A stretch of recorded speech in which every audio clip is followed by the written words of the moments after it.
Welcome to another CEO Wisdom Pod. We have Marc Wandler with us today. He's the CEO at Susgrainable Health Foods. So they turn beer into waste, into baking fun. It's interesting company. We're going to talk about it today. Has an interesting background, self-funded. His studies through playing poker earlier in his life. Fellow Canadian. This podcast is brought to you by podpar.com if you want to start or scale your podcast. It's also brought to you by Quality of Mind if you want to upgrade your mind while working as a busy entrepreneur. If you have a busy day like Marc and myself, you'll want to go to neurohacker.com/CEO wisdom. Marc, welcome to the pod. Tell me a bit more about yourself and what's up nowadays. Yeah, awesome. Thanks for having me on, Charles. Started Susgrainable 5 years ago, directly out of my MBA. I basically say I do everything accidentally on purpose, evolved it to accidentally with purpose because of what we're doing. Experience in healthcare. I've always been busy, entrepreneurial mindset. Worked 2 jobs, 90 hours a week, then realized I should probably be working for myself. Came from kinesiology background, so that's my undergrad. Always been focused on health, so love that you're promoting health products through your podcasts. But yeah, no, for me, it's the $500 billion problem of not getting enough fiber in people's diets. So the health approach really was super interesting. And when I met somebody in the beer industry who said they actually struggle with this byproduct that's rich in fiber and protein, I was like, well, that makes a lot of sense because we've been drinking most of our calories. It's like sugar-laden beverages have been everywhere in North America. And if we actually use the byproduct and leverage the full resource, we'd get fiber back into our diets. So that started the journey. Things really ramped up when we got into Whole Foods. Then we were on Dragon's Den here in Canada. And now, yeah, busier than ever, lots of meetings. Having to say no finally. I know the early days you probably, like me, have to say yes to everything. And now I'm finally in the position where I get to say no. So that's kind of exciting. Right. And tell me about the beer waste thing. Yeah, so breweries, a lot of people, so there's two types of breweries for the most part, if we segment it. There's like your large breweries that everybody know about, like your really cheap beer. But then there's a huge rise in craft breweries. And so that's like more of an art. It's a passion project. Most people who start those are like a group of friends. It's community-based, and they really focus on high quality ingredients, but they often don't even forecast for the waste. So they don't realize it's going to be a cost on their books. And we have a value proposition where we can come and take that cost off their books, also provide them value-added products, so an additional revenue source. And so that's where we're focused on this year, is getting the first big facility off the ground to do this at scale, because we can't keep up with flower production right now with our partners, because it's a disjointed process. Right. And that barley flour, like, is it used to make the beer or is it just discarded? I'm having trouble picture that. Yeah, so the whole process, and this is where my co-founder, he's actually a barley farmer, so he brought in that expertise on the first half. So barley will go, it'll get farmed, then it'll get malted. This allows brewers to then get the sugars out of the grain. So to make beer, basically the first step in the process is they'll take this barley grain that's been malted and cracked slightly, and then they will steep all the sugars out of it. So what's left behind is all the fiber, protein, and minerals, but it's a really wet mash. So it spoils really quickly. So that's where we come in, our tech and our process. We rapidly dehydrate it, return it to shelf stability, and then we can get it back into our diets. And right now we're working on big B2B partnerships to get the flour at scale into some key products. Don't people find it gross that they're like eating residue from the beer industry? No, so there's when we say beer waste, and this is where, depending on the audience, we'll use different terms. But when you say beer waste, sometimes people picture like leftover in a glass and stuff like that. This, we're talking about like only the brewers have dealt with it. So it's behind the scenes. Everything's been super food safe. And that is like one thing we've had to be really good on, is the food safety process alongside. But once you're carried in places like Whole Foods, people tend to be like, okay, you must have done something to build that trust and stuff. So that's kind of where like things have ramped up. Once it's getting carried in big grocery, people then trust the process. And it's really about fiber and protein. So we get to leverage the fact that everybody's really involved in consuming enough protein, and ours is a plant-based protein as well. And then we've started the conversation on fiber, which is the biggest macronutrient missing in our diets. Right. And do you have to buy it from them, or they just give it to you, the barley? Yeah, so right now we get it for free because we're a solution for their waste management problems. Um, there's other people slowly coming up and wanting to copycat us, of course. So yeah, no, eventually there'll probably be competition for this. But no, we've actually been approached by different beverage producers as well. So it's been an interesting journey over the first 5 years. I think when you bootstrap, it's always an interesting journey uh, because people are willing to kind of trust the small entrepreneur. Quite interesting model right there. So you go and pick up that wet material, you dry it up with your own technology. Then I don't know, maybe you separate it up so that's a nice flour and everything. And then you package it up, and then yeah, that goes to the store. So in what stores are you in right now? And did Dragons Den has had an incidence on that? Yeah, so some of the stores were primarily in Western Canada, so BC and Alberta. Dragon's Den, and we don't actually sell the flour because we'd go through it too fast. So we actually have 3 baking mix SKUs. That's primarily what's in market. But when we're in store and when we do events and we sample out the product, it's interesting to hear customers. Some people, we probably get 50% of people who are like, when are you going to be in the bakery? Because I don't want to bake it myself. I actually want it already made. So that's kind of driving that future end goal and partners on the bakery side.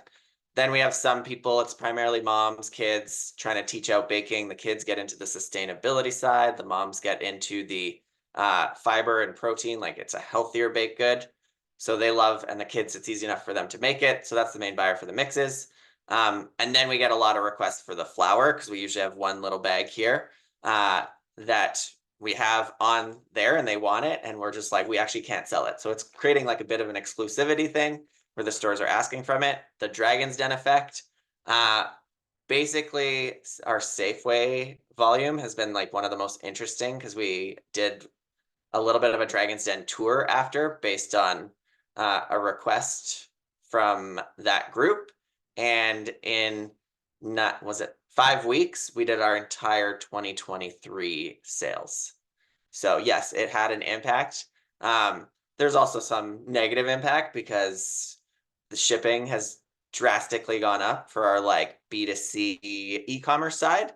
And that was fun dealing with all the people being like, you guys are outrageous charging for this much shipping, and or like minimum $100. Like I only want to buy one of each. And I'm just like, well, share it with friends. Like there's different things. We are a small business. I can't subsidize shipping this to everybody who wants it. And how was the experience itself, being on TV in front of these prominent investors? How did you prepare for that? Yeah, so we did quite a bit. One, I'd say anybody who's going on either Shark Tank or Dragon's Den, you got to really know what you want to go on it for. So it's like both a mix of marketing and fundraising. So when we went on it, marketing first, fundraising second. We did have basically, I say like anytime you go after investment, you should be pretty targeted. So we didn't try to target all 5 dragons. We had 2 in mind in particular. So we targeted our pitch to them. It was a lot of fun. We wanted to have fun with it. Like if you go and you get picked, you take on the whole cost of getting there and everything like that. So you really want to make sure you get on air, and how you get on air is being an entertaining enough episode. So I ate beer byproduct straight out of a garbage can to really visualize the product and the problem. It was really interesting because we chatted with the producers about being like, hey, can you keep this? We had a small container that we kept really cold because that's the other way you can kind of keep it shelf stable. But we had to get enough spent grain to fill a garbage can. So then I'm like, can you make sure this is on top? I don't think they cared enough. So my co-founder was like, are you still going to eat it? Like it might make you sick. And I was like, no, we're committed. Like you're a small entrepreneur. But yeah, no, it was a good experience. I learned after the show that my co-founders on it, they wanted to puke as we were walking up to the dragons. I love big personalities. I'm a pretty big personality. So I was most nervous ahead of air date, but when we went on, I couldn't wait to debate with them. The most interesting thing is that you don't always see on air, but they kind of like team up on you. Like they're all friends. So even in the negotiation part of the deal, they would chime in and I was like, shut up. Like this is hard enough. Going one-on-one with somebody with like 25 years of business experience. I was like, they don't need your help. I could probably use your help. Because yeah, we only got one dragon who wanted to get involved, and it was Manjeet, who has 23 years of brewery experience. So she really validated the problem and how big it was, which was a huge thing coming out of the show. Did she invest in the end? I saw you have investors on the website. Yeah, so we're actually still in due diligence, partially because she negotiated it, and then this is like when you go on the show, it's basically like 75 minutes of back and forth, and then they verbally commit, and then there's due diligence that we had a lot more built out than what came across in 75 minutes. So we had a conversation like 2 months after the show being like, are you actually willing to give up that amount? And I said, if we're talking bigger strategic partnership, then yes. If we're talking about some of the deals that I've heard through other founders where it's like, it's just going to be marketing services and stuff like that, I'm like, then no. So yeah, knowing that we're still in conversations, but we're also in conversations with other big brewery groups too, who've come to the table. And you said you have an interesting personality yourself, I guess. Funding your college studies or university studies with poker isn't the common path. Why are you that way? Yeah, so I just always need to keep my mind busy. I almost like always need two things on the go. So the one thing I found university undergrad at least was pretty slow. So 90% of my classes I was bored in class, and online poker was kind of taking off. So during class, I would play in like low key tournaments. I ended up winning $10 off a free roll tournament. And that's kind of how it started. It was free tournaments that I was playing during class just to like keep my attention enough on my computer and my notes. And then I turned $10 into 25K pretty fast. So I was like, okay, I actually had somebody who wanted to sponsor me to go to Vegas. But yeah, I didn't really like the lifestyle of poker. You're like sitting at a computer forever. Um, and then you look at the lifestyle of the people who are like, it's their career, there's highs and lows. Gambling has its own like unique thing, but it didn't fit my health ethos. So I combined that poker winnings with scholarships through like sports and academics as well. But yeah, no, it's just kind of a fun story to tease out. And I actually find poker relates a little bit to business because you have very incomplete information and you have to keep like making decisions based off that because the people at the table keep changing, and everything like that. So there's a lot of skill sets in both that overlap, and I feel like it's helped my entrepreneurship journey. Right. What's next for you this year? What are your top goals? Yeah, top goal is the number one is to get the facility off the ground. So this will allow us to bring the costs down so that we can get the flower into big players' hands so we can really scale the impact side of things. So that's goal number one. And then goal number two is some really fun awareness campaigns. Like we keep teasing things out and then having to pull back because we don't have enough product. So we have about 10 huge marketing initiatives that we have. So some ranging from equity crowdfunding campaigns to like celebrity outreach and stuff like that. So I'm really excited. I live and love the marketing and consumer education side. So once we are hitting go on that facility, then we'll be doing that. But we do need to bring on a couple partners on the fundraising side of things. So, how do you go with fundraising? Are you in charge of this? Yes, I'm in charge, but we have a team and there's a couple other people, and it's like leveraging networks. We actually did an interesting strategy during COVID. We actually approached a bunch of VCs, knowing that we're still kind of at the angel network, but setting up and finding out who are the VCs that we'd align with, and then asking for intros to like the angels who actually invest and who are like invested before and could add some strategic input. I find in the current market, everybody's calling themselves an angel investor, which can create a lot of problems. So yeah, so that's been one way. We have been quick to say we're fundraising, but we haven't been really truly in need of cash until we kind of hit go on the facility. The one unique thing that's increased our burn is we had the opportunity to purchase equipment that could drastically reduce costs and increase volume. Because our tech solution also leverages current tech in market. We didn't want to start from scratch. So we were able to acquire equipment has over a $2 million value for like just over 200,000.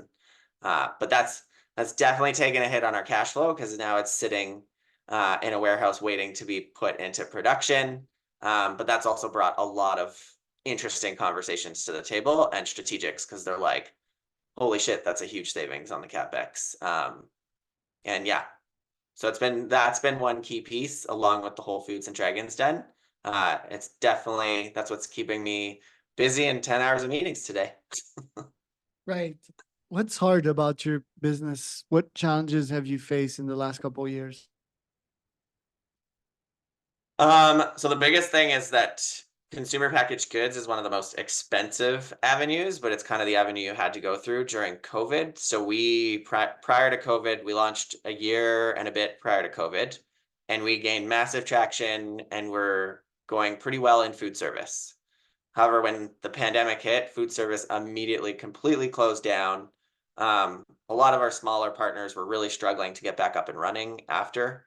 So then we had to really hone down and understand like what are we building out. So the hardest thing was during COVID to acknowledge that like we need to learn everything we can about consumer packaged goods because we eventually wanted to go that route. It's important to have a brand in market and having that consumer touch point. But we also couldn't burn through too much cash, which when you expand in CPG and especially expand beyond your region, it becomes very expensive to market your product, and any mistake you make is amplified. So the fact that our food system is like under fire, like food costs have drastically gone up for everybody, shipping and distribution costs have gone up for everybody. So managing just like the effects of the market right now, it's been interesting, but at the same time, we have the opportunity to, once we get the facility off the ground, while everybody else is stuck raising their prices, we can actually lower ours. And so we'll have this natural marketing thing that'll kick off and should help us grow. And when it gets hard psychologically, what mechanisms do you rely upon to stay afloat? Oh God, I go like the opposite of most people. I go and just like literally backtrack, start saying no. Digital detox, I think, is a thing that most people, it's kind of like this weird thing because I want people online because we're communicating online. But I also see the benefits of detoxing. So cold plunging, that takes me back to my university days. I was a varsity soccer player. The only reason I made it through the last 2 seasons was because I would take cold baths. So every single practice, I was in the cold tub.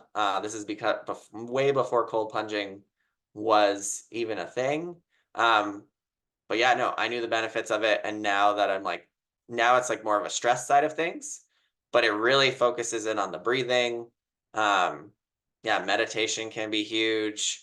I don't do too much growth hacking. I am looking into some of that as things quickly amplify, but one of kind of my communication points is we are actually as a society consuming a ton of like micronutrients and stuff.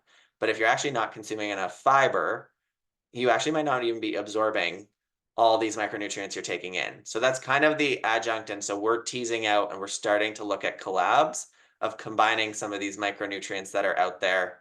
I'm really into like the mushrooms and stuff. So I'll probably go down that route and combining it with our product to see how they like intertwine. But yeah, no, gut health is the brain body dynamic is something, and I actually use my body as like an experimental test case. How do you feel when your products are listed right next to Big Sugar? Um, I don't know if I make too big of a deal of it.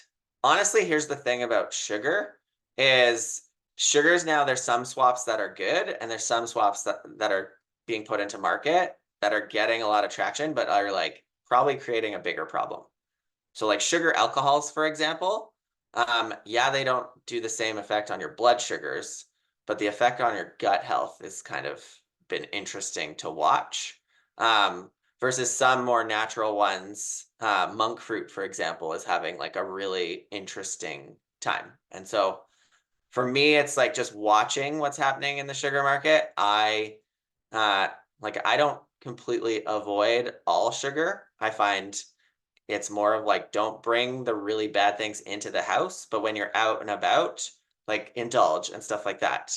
The one thing I'll just bring up from when I was in healthcare and worked as an exercise physiologist with clients, I often say like for exercise, you should have 1 day a week where it's like this is your like crazy workout where you do like you go intensity to the full throttle and stuff like that. And I also say that's usually the day most people will like eat the healthiest too because they're like, oh, I'm feeling good about myself, I'm going to do this. Where the opposite is what you should do. Your binge day, your binge eating day should be the same day as your high intensity day because you most likely need those calories and will burn them off immediately. So this is where it's like we just have to start thinking a little bit differently and like be intuitive of how we're doing things because on those high intensity days, half the time people eat clean, do this, and they're always like, all I hear is like, I'm starving, I'm starving. I was like, well, don't starve yourself. Like, so yeah. Right. Well, thanks for today, Mark. Where can people find out more about you? Yeah, so best place. Super active on LinkedIn. Susgrainable.ca.com. We have both domains. You can go look at the product there. We're hoping to be available in the US in 2025. So the big thing is we sell out our capacity in Western Canada. So we're like, until we get the facility, it doesn't make sense to make the product available in the States. But as soon as we break ground on that facility, people across North America should have it available and we'll open up some channels.